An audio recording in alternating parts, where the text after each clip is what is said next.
ସବୁବେଳେ ଯଦି ପତ୍ରकोବିର ଛିଞ୍ଚଡ଼ା ବା ପତ୍ରकोବିର ଭଜା ଖାଇକି ଯଦି ବିରକ୍ତି ଆସିଗଲାଣି, ଥରେ ଏହିପରି ନୂଆ ଉପାୟରେ ପତ୍ରकोବି ତରକାରୀ ବନାନ୍ତୁ, ଯାହା ଖାଇବା ପାଇଁ ସ୍ୱାଦିଷ୍ଟ ରହିବ। ଘରେ ଥିବା ମସଲାରେ ଅତି ସହଜ ଉପାୟରେ ବନିକି ରେଡ଼ି ହେଇଯିବ। ନମସ୍କାର, ପ୍ରତିଦିନ ରୋଷେଇକୁ ଆପଣମାନଙ୍କୁ ଅନେକ ଅନେକ ସ୍ୱାଗତ। ଆପଣମାନଙ୍କୁ ଅନୁରୋଧ ରହିଲା, ଯଦି ଚ୍ୟାନେଲରେ ନୂଆ ଅଛନ୍ତି ପ୍ଲିଜ୍ ଚ୍ୟାନେଲକୁ ସବସ୍କ୍ରାଇବ୍ କରିନେବେ। ତା ସହିତ ଭିଡ଼ିଓକୁ ପ୍ଲିଜ୍ ଗୋଟେ ଲାଇକ୍ କରିବେ। ଆଶା କରୁଛି ଆପଣମାନଙ୍କୁ ଏ ଭିଡ଼ିଓଟି ପସନ୍ଦ ଆସିବ। ପତ୍ରकोବିର এই ସ୍ୱାଦିଷ୍ଟ ତରକାରୀ ବନେଇବା ପାଇଁ ମୁଁ ଗୋଟେ ପତ୍ରकोବି ନେଇଛି।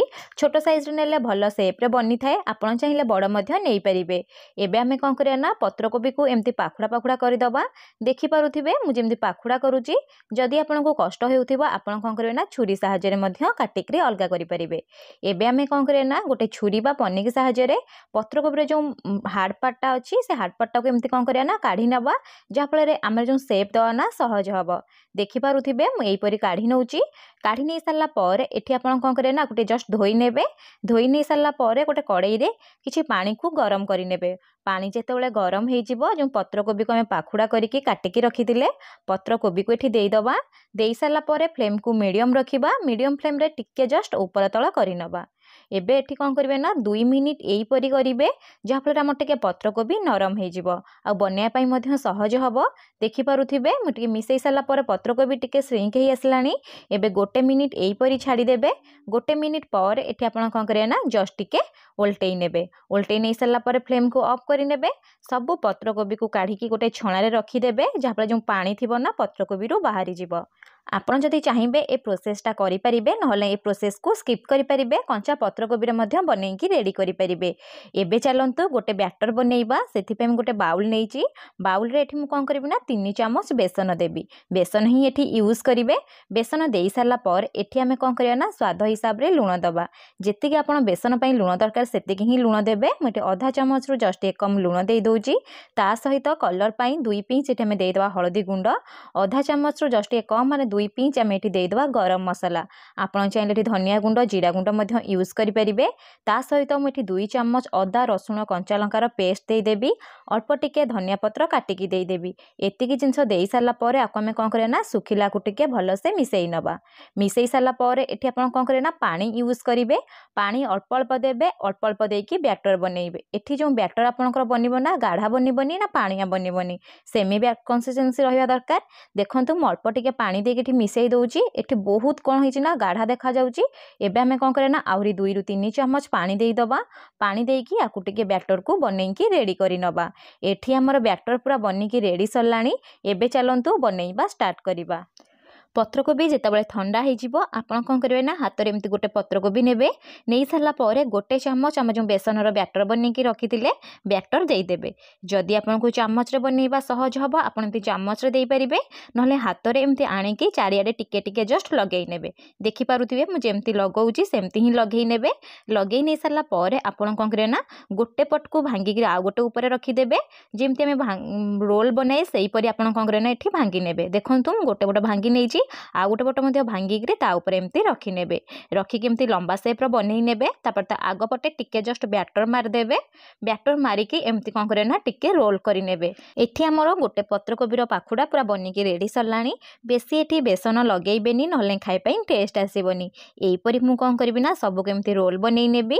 ରୋଲ୍ ବନେଇକି ଗୋଟେ ପ୍ଲେଟ୍ରେ ରଖିନେବି। ଯଦି ଆପଣଙ୍କର ବେସନ ଟିକେ ବଳି ଯାଇଥିବ ଆପଣ କ'ଣ କରିବେ ନା, ଏମିତି ଚାମଚରେ ଜଷ୍ଟ ଉପରେ ଟିକେ ଟିକେ ଦେଇଦେବେ, ଯାହାଫଳରେ କଭର୍ ହେଇଯିବ ଆଉ ଖାଇବା ପାଇଁ ମଧ୍ୟ ସ୍ୱାଦ ଆସିବ। ଏବେ ଦେଇ ସାରିଲା ପରେ ଗୋଟେ ସାଇଡ଼୍ରେ ରଖିନେବା। ଚାଲନ୍ତୁ ତରକାରୀ ବନେଇବା। ତରକାରୀ ବନେଇବା ପାଇଁ ମୁଁ ଗୋଟେ କଡ଼େଇରେ ଦେଇଦେଉଛି 2ରୁ 3 ଚାମଚ ତେଲ। ତେଲ ଯେତେବେଳେ ଗରମ ହେଇଯିବ, ଗୋଟେ କାଟିକି ମିଡ଼ିୟମ୍ ସାଇଜ୍ର ପିଆଜକୁ ପୁରା ଫାଇନଲି ଚପ୍ କରି ନେଇଥିଲି, ପିଆଜକୁ ମଧ୍ୟ ଦେଇଦେବା। ପିଆଜକୁ ଦେଇ ସାରିଲା ପରେ ଫ୍ଲେମ୍କୁ ଏଠି ଲୋ ଟୁ ମିଡ଼ିୟମ୍ ରଖିବା।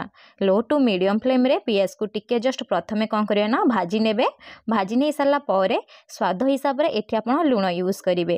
ଯଦି ଏଇ ଟାଇମ୍ରେ ଆପଣ ଲୁଣ ଦେବେ, ପିଆଜ ତ ଅତି ଶୀଘ୍ର ନରମ ହେଇଯିବ ଆଉ ତରକାରୀରେ ଭଲସେ ମିଶିଯିବ। ଦେଖିପାରୁଥିବେ ଲୁଣ ଦେଇକି ମୁଁ ଆକୁ ଲାଇଟ୍ ବ୍ରାଉନ୍ କଲର୍ ହେବା ଯାଏ ପିଆଜକୁ ଭାଜି ନେବି। ପିଆଜର କଲର୍ ଚେଞ୍ଜ ହେଇଗଲାଣି, ଏତିକି ହିଁ ରଖିବେ। ଯଦି ବେଶୀ ଭାଜି ଦେବେ ପିଆଜ ଆମର ପିତା ଲାଗିବ ଖାଇବା ପାଇଁ। ଏବେ ଆମେ କ'ଣ କରିବା ନା, 2ରୁ 3 ଚାମଚ ଅଦା, ରସୁଣ, କଞ୍ଚା ଲଙ୍କାକୁ ପେଷ୍ଟ ବନେଇ ନେଇଥିଲି, ଦେଇଦେବା। ଦେଇ ସାରିଲା ପରେ ଏଠି ଆମେ କ'ଣ କରିବା ନା, 1ରୁ 2 ମିନିଟ୍ ପ୍ରଥମେ କ'ଣ କରିବା ନା, କଷି ନେବା। ଏଠି 2 ମିନିଟ୍ ହିଁ କଷିବେ, ଯାହାଫଳରେ ଅଦା ଆଉ ରସୁଣର ବାସ୍ନା ଜମା ବି ରହିବନି। ତ तरकारीर स्वाद भल आसब। गोटे मिनिट तापर छाड़ी देइथिली, गोटे मिनिट पर मु आउ थरे भलसे कषि नेबी। देखि पारुथिबे एठी हम अदा रसुण पियाज को पाखापाखि 2 रु 3 मिनिट हम कषि नेइची। गोटे टमाटर को एठी कौन करथिली ना पेस्ट बनै रखिथिली, टमाटर पेस्ट दे दबा। आपण चाहिले टमाटर को एठी काटिकरी मध्य देई परिबे। देई सारला पर एठी हम कौन करना पाखापाखि 1 रु 2 मिनिट कषि नबा। टमाटो पेस्ट निश्चय देबे, देखिबे ग्रेवी तो भल आसीबो आ अति सहजरे मध्य कम समय रे बनिकी रेडी हेइ जिवो आम ग्रेवीटा। एठी कषि सारला पर पाखापाखि फ्लेम को एठी लो टू मीडियम ही रखिबा। लो टू मीडियम फ्लेम रे कौन करे ना ऊपर एमती गोटे छणा रखी दबा, जहा फल हम तरकारी बनिया पई कम समय लागिबो। जदि आपण एमिति बनिया पई चाहू नांती ताहले आपण अलगा जगह रे मध्य हम जो कोबी हम बनै की रखि दिले ताकू मध्य स्टीम देई परिबे। एबे हम कौन करे ना अल्प टिके तेल को एमती टिके ग्रेस करि नबा, जहा फल एतो कोबी सिझी जिवो ना इजीली उठी जिवो। आमे जो कोबी को रोल करी रखिथिले सब कोबी को एठी देई दबा। देई सारला पर फ्लेम को लो टू मीडियम ही रखिथिबा। लो टू मीडियम फ्लेम रे कवर करिकी पाखापाखि 4 रु 5 मिनिट एठी छाड़ी दबा। ऑलरेडी हमर कोबी सिझी जाइथिला, 4 रु 5 मिनिट भितर भल से सिझिकी रेडी हेइ जिवो। 4 रु 5 मिनिट पर मु कवर काढिकी देखौची, देखि पारुथिबे कोबी हमर सिझी जाइछि। एबे मु आकु काढिकी गोटे साइड रे रखि नेबी। एबे चलंतु तरकारी पई मसला बनेइबा। देखंतु मसला मध्य बहुत भल से हेइ जाइछि। पाखापाखि 1 रु 2 मिनिट प्रथमे कौन करे ना कषि नेबे। कषि सारला पर एठी किछि सुखिला मसला यूज करिवे। गोटे चामच मेठी काश्मीरी चिली पाउडर दउची, कलर तो भल आसीबो, राग एते आसीबोनी। ता सहित आधा चामच एठी हमें देई दबा धनिया गुंड, अल्प टिके देई दबा जीरा गुंड आ भल कलर आसिया पई 2 रु 3 पिंच एठी हमें देई दबा हळदी गुंड। एतिकी ही मसला दबा। मसला देई सारला पर आकु टिके भल से मिसेई नबा। देखि पारुथिबे मोटी सुखिला रे मसला को पाखापाखि 1 रु 2 मिनिट कषि नेइची।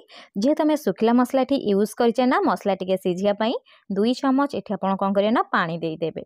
पानी देई सारला पर सुखिला मसला को भल से एठी कषि नेबे। फ्लेम को एठी लो टू मीडियम रखिकी 2 मिनिट कोन करबे ना कवर लगेई देबे।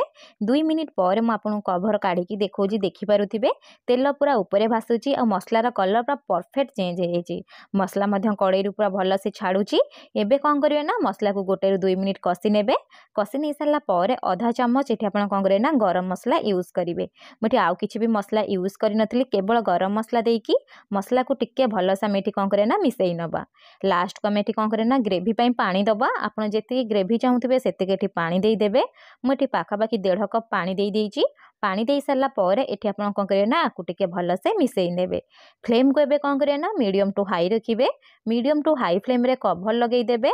तरकारी फुटिया पई पाखापाखि 4 रु 5 मिनिट छाड़ी देबे। 4 रु 5 मिनिट पर मु कवर काढिकी देखौची, देखि पारुथिबे तरकारी हमर बढ़िया से फुटिलाणी। एबे हमें कोन करे ना आकु टिके जस्ट मिसेई नबा।